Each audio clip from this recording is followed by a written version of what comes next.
Hi there, and thank you so much for joining me on the Amy Kunkle Audio Hour. On today's podcast, I'm going to be going through the next 3 chapters of my book, Unbound Allegiance. We are talking about waking up, fading to black, and aha moments. So if you haven't ordered it yet, it is available on Amazon, and I'm pretty excited about that. I'm doing a couple local events, so check my Facebook page. If you're not on Facebook, then I will direct you to my website, amykunkle.com. So that's really all for that. This is the second in a series. I did a podcast on the introduction and the first couple of chapters. So if you haven't listened, go back and check those out. And I'm also putting this on YouTube.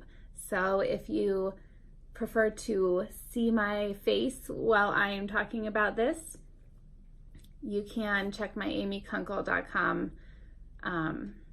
You can check my Amy Kunkle YouTube channel. So why don't we get into today's episode? I am really excited to finally just kind of open up the waking up chapter. If you are someone who has maybe had an awakening in your life, or maybe you're just somebody that feels like there's more to life than where you currently are in your life, I would definitely recommend picking up my book, of course, listening to this podcast, and then in the back of my book, I have a whole bunch of resources for you, podcasts that I recommend, and also books that I've read in order of when I read them, because what I've found is that things kind of unfold, and you start, kind of down one path, and if you're open, then other paths are open to you, other doors are open to you, other opportunities, and you follow your curiosity, and then amazing things can happen. So anyway, if you're going through any kind of awakening, midlife crisis, aha moment, or just something in your life that's telling you, hey, there's more to this. You don't have to believe, that life is hard. You don't have to believe that this is the only way to operate in the world. There are a lot more paths to God, as it were. So let's get started talking about waking up. So chapter 4, page 45, looking here for the beginning of the chapter. The catalyst for my awakening is something that I discuss in this chapter. And for me, thankfully, it wasn't a huge midlife crisis, or I won't say a huge midlife crisis. It wasn't like a tragedy or someone dying or something terrible that happened. It was a podcast. I listened to someone else sharing about their experience, and Jess Lively is someone that I talk about a lot in the book, because she was kind of the one ahead of me on this journey. A lot of the things that opened up to me really were because of listening to her podcast, The Lively Show. And I cite it in the book, but I think the episode was 185, and she was talking about the intersection of rational thinking and the intersection of rational mind and intuitive guidance with her friend, I think, Erin Lochner. So for me, it was really just this moment of wait a second. If our thoughts are electrical impulses and our emotions are also energy, and we're made of energy, then why have I believed all of this story about Jesus dying on the cross. And then, I really connected it back to my religion, which was the basis for my worldview.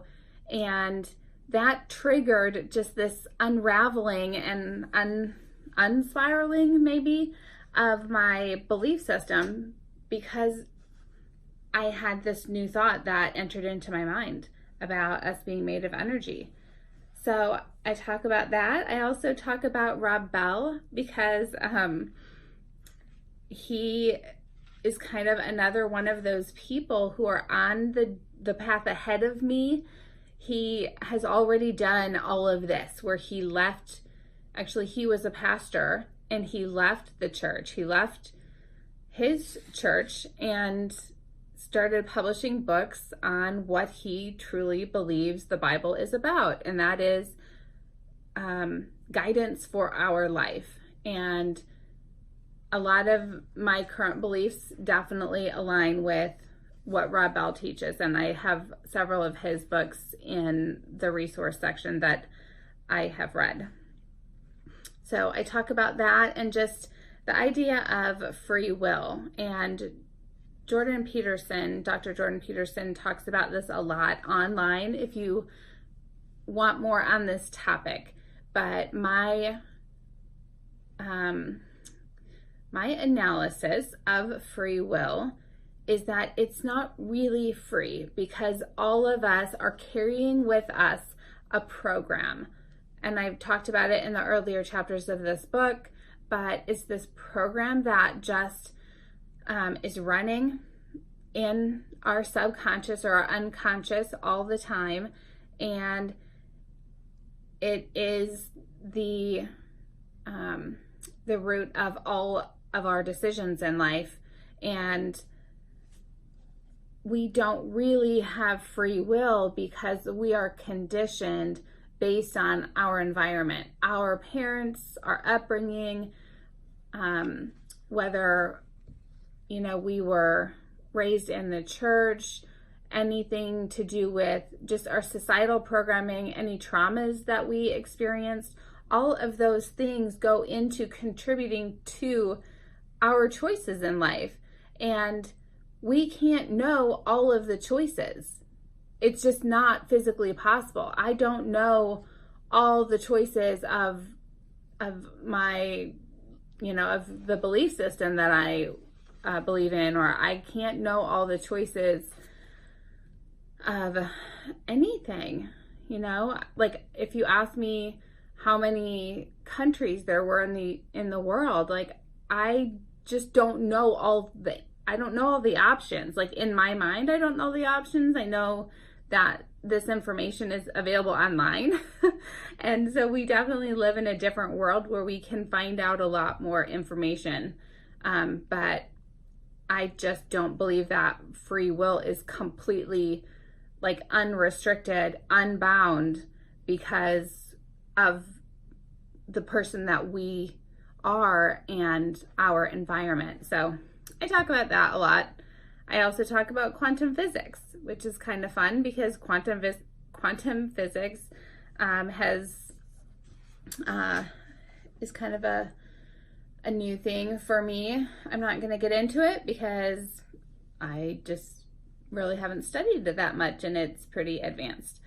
So I also, in closing the first chapter, really just talk about, I could have just said, no, this is just too much choice, like too many choices, too many changes. It's just not, I just can't do it.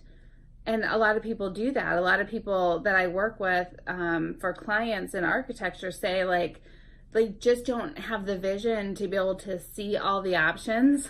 And I get it. There are a lot of options. There are limitless options when you're building a house.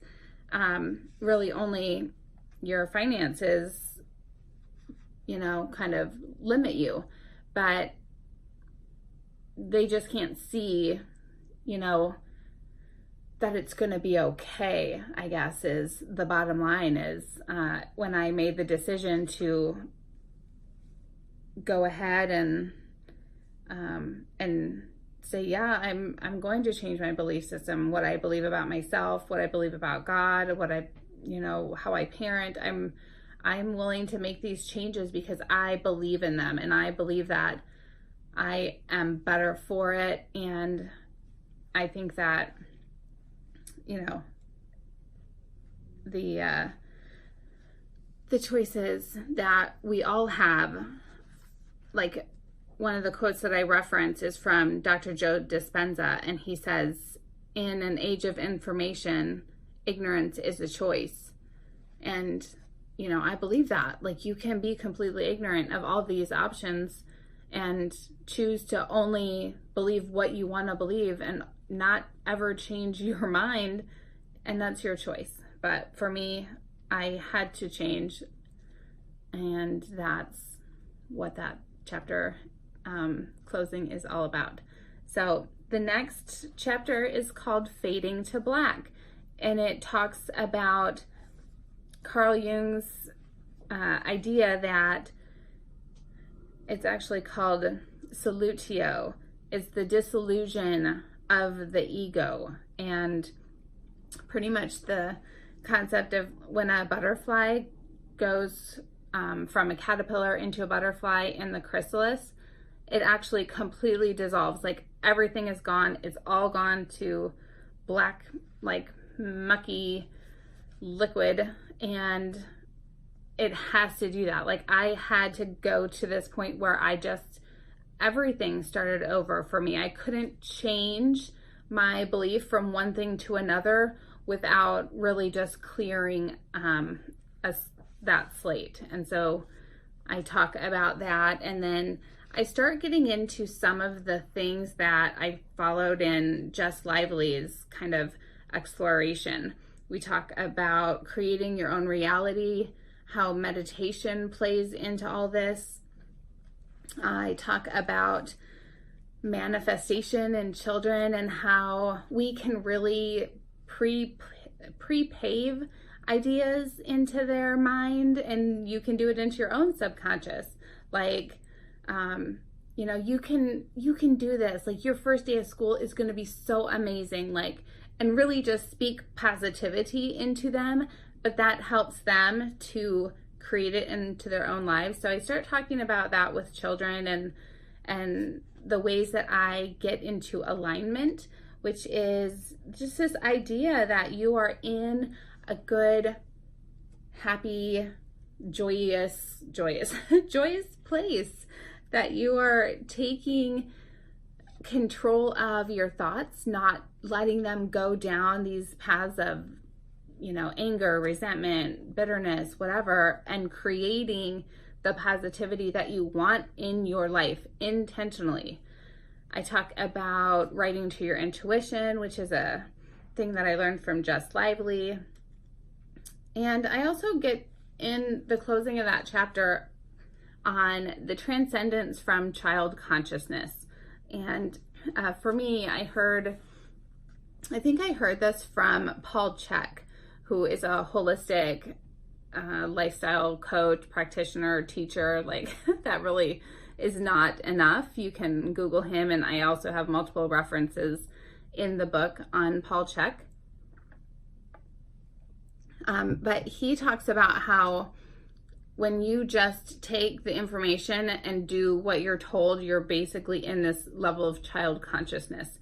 And until you take the information and think about it, and then in turn think for yourself, you haven't transcended child consciousness. You're still acting like a child, or you're still acting like a teenager who just does what they want without regard for anyone. So that's what I talk about at the end of chapter 5. And then the last chapter I want to cover on today's podcast is aha moments. And this is kind of where I started applying some of these things in my current life at the time. And some of the chapters, if you'll notice, have dates on them. So chapter 5 is from January to June 2017. And this kind of continues during that time period. And the dates are really just to kind of give you an idea of like how much time has passed. This whole book and my whole journey was really about 2 years. And so I kind of wanted to encapsulate that and move on. And so these aha moments were towards the end of our year in Washington, D.C. And I started playing with creating my own reality, playing with this idea of awareness. And I talk about vlogging and Gary Vaynerchuk. And I won't spoil it, but I meet Gary during that time. I also have a lot of just little things that seem to be aligning and happening for me, which were just really cool and fun to share with you. And at the end of chapter 6, I have kind of some aha moments about Gary V, which, you know, you can take it for what it's worth. Some people may not like him or get him or even know who he is, but he talks a lot. He's an entrepreneur and a millionaire, probably billionaire by now, but he talks about having, like, how he actually was parented really well. And I agree. Like, as much as I talk about our programming and just how we are, you know, our psyche is formed, I feel like he is someone who, because of being an immigrant, because of a lot of things in his life, he actually has a very good grasp on his own, you know, like unconscious programming, just everything. It's just a good formula. And so I talk about that at the end of chapter 6. So I would love to hear your opinion on that whole section, if you would like to share it. So that really kind of concludes a lot of my experimenting and a lot of what I call like my mind mastery, where I'm really just, you know, maybe trying a little too hard or trying a lot of things to just see how they feel.